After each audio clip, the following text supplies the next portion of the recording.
हिमालय की बर्फीली चोटियों के बीच एक छोटा सा गांव था। गांव वाले कहते थे कि रात को पहाड़ों पर एक काली परछाई घूमती है। जो भी उस परछाई को देखने जाता है कभी वापस नहीं लौटता।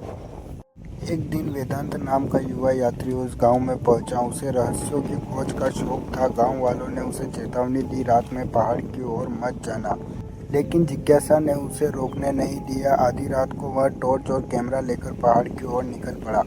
जैसे ही वह ऊपर पहुंचा, अचानक तेज बर्फीली आंधी चलने लगी। उसकी टॉर्च बार बार बुझने लगी और तभी उसने देखा, दूर बर्फ पर एक लंबी डरावनी परछाई हिल रही थी, जैसे कोई बहुत बड़ा जीव हो। वह धीरे धीरे नजदीक आया और पाया कि परछाई किसी इंसान की नहीं बल्कि एक पत्थर की मूर्ति की थी, जो बर्फ में आधी गड़ी हुई थी। वेदांत ने कैमरा उठाकर उसकी तस्वीर लेनी चाही, तभी मूर्ति की आंखें नीली रोशनी से चमकने लगी। अचानक उसके कानों में एक गूंजती आवाज़ आई, तुमने मुझे जगा दिया, अब या तो मेरा रहस्य रखो या अपनी जान गंवाओ। आंधी और तेज हो गई, बर्फ टूटने लगी और वेदांत को लगा कि पूरा पहाड़ उसके ऊपर गिर जाएगा। मूर्ति से गहरी आवाज़ निकली, मैं हिमालय का रक्षक हूँ। सदियों पहले एक राजा ने अपने लालच के कारण इस पहाड़ की आत्मा को बांध दिया था।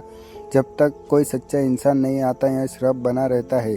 वेदांत कांपते हुए बोला, तो मुझे क्या करना होगा? अचानक पूरी घाटी गूंज उठी। बर्फीली आंधी थम गई, मूर्ति की आंखें धीरे धीरे बंद हो गई और वह पिघलकर बर्फ में समा गई। जहाँ मूर्ति खड़ी थी वहाँ से एक नीला क्रिस्टल निकला, जो हल्की रोशनी फैला रहा था।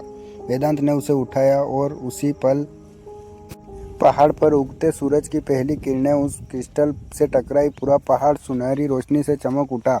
गांव लौटकर जब वेदांत ने वहाँ क्रिस्टल दिखाया तो बुजुर्गों ने कहा, यह हिमालय की आत्मा का प्रतीक है।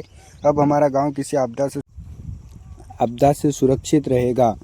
इस कहानी का यह संदेश है कि कभी कभी असली रोमांच खजाना पाने में नहीं बल्कि प्रकृति और उसके रहस्यों की रक्षा करने में होता है। कहानी अच्छी लगी हो तो हमारे YouTube चैनल को सब्सक्राइब करें, वीडियो को लाइक करें और ज़्यादा से ज़्यादा शेयर करें।